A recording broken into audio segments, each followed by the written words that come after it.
अस्सलाम वालेकुम dear students. आज हम पढ़ने जा रहे हैं काइंड्स ऑफ सेंटेंसेस। सेंटेंसेस जो हैं उनकी 5 किस्में होती हैं। कौन कौन सी होती हैं? Assertive sentences, interrogative sentences, optative sentences, imperative sentences और एक्सक्लेमेटरी सेंटेंसेस। टोटल ये जो हैं ये 5 किस्में हैं और इन किस्मों को मैं अलग अलग आपके सामने एक्सप्लेन करूँगी ताकि आपको समझ आ जाए कि असर्टिव सेंटेंसेस कौन से हैं और असर्टिव सेंटेंसेस को डिस्क्रिप्टिव सेंटेंसेस भी बोला जाता है। असर्टिव सेंटेंसेस को क्या कहते हैं? डिस्क्रिप्टिव सेंटेंसेस, यानी बयानिया फ़िक्रे। ऐसे फ़िक्रे जिनमें कोई सादा बात हो, सादा बयान पाया जाए, तो उनको असर्टिव सेंटेंसेस कहते हैं। और ये सेंटेंसेस जो हैं ये मुस्बत भी होते हैं और मनफी भी। यानी आप कोई सिंपल बात करते हैं तो वो मनफी भी हो सकती है और मुस्बत भी हो सकती है। जैसे it is not a funny thing, ये अब कौन सा फ़िक्र है? नॉट का इस्तेमाल होया हुआ है, तो ये नेगेटिव सेंटेंसेस। असर्टिव सेंटेंस में ये कौन सी आगे उसकी किस्म बन रही है? Negative.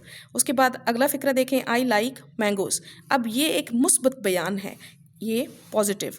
You are telling a lie, ये भी क्या है? Positive. She does not tell a story, ये कौन सी है? Negative. She said Ali is not well today. अब यहाँ पे भी देखें, Ali is not well today कौन सा सेंटेंस है? असर्टिव, डिस्क्रिप्टिव या असर्टिव लेकिन नेगेटिव। तो इस तरह असर्टिव सेंटेंसेस की कितनी किस्में हुई? असर्टिव सेंटेंसेस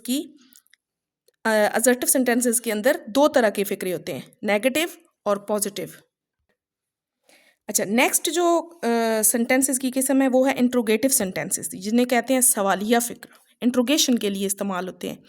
ऐसे फ़िक्रे जो सवाल पूछने के लिए इस्तेमाल होते हैं उनको इंटरोगेटिव सेंटेंसेस कहते हैं। जैसे कि आप कुछ फ़िक्रे पढ़ें, how many poems are there in your book, who is knocking at the door, how are you feeling. यहाँ पे मार्क ऑफ इंट्रोगेशन लाजमी लगता है।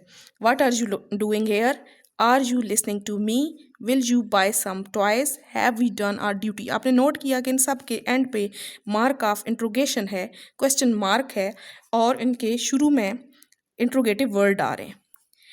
यहाँ तक इंट्रोगेटिव वर्ड है और यहाँ आप देख सकते हैं कि ये हेल्पिंग वर्ब हैं। तो इससे साबित होता है कि इंट्रोगेटिव सेंटेंसेस 2 तरह के होते हैं। एक वो जो इंट्रोगेटिव वर्ड से पूछे जाएं, जैसे कि ये पहला, दूसरा, तीसरा, चौथा, यानी ये 4 सवाल हैं। और इनका जवाब जो है वो जब हम देते हैं तो येस या नो से हट के एक जवाब होता है। हाँ, येस या नो से हट के। और अगर दूसरी किस्म को हम देखें, जैसे 5वां, 6ठा और 7वां फ़िक्र है आपका, तो इसमें आप देखें कि ये फ़िक्रे जो हैं, ये सवाल जो हैं, ये हेल्पिंग वर्ब से पूछे गए हैं और ऐसे सवालों का जवाब आप येस या नो में दे सकते हैं। एग्जांपल ले लें जी, have we done our duty, तो इसका जवाब हम येस या नो में दे सकते हैं। और जो who is knocking at the door है, इसका जवाब हम यस या नो के अलावा किसी और एक लफ्ज़ में देंगे। जैसे इस सवाल का जवाब आप कह सकते हैं कि द पोस्टमैन।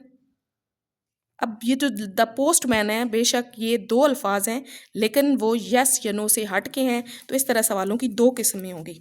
एक किस्म के जो सवाल हैं वो हेल्पिंग वर्ब से पूछे जाते हैं और एक किस्म के दूसरी किस्म के सवाल आते हैं वो पूछे जाते हैं इंट्रोगेटिव वर्ड से।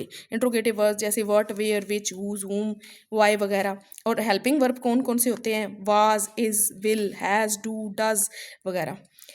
आप इसकी एक मिसाल भी देख लें, जैसे डायरेक्ट स्पीच में ये होता है कि he said how are you. तो अब ये जो हाउ आर यू है, ये क्या है? ये एक इंट्रोगेटिव सेंटेंस है।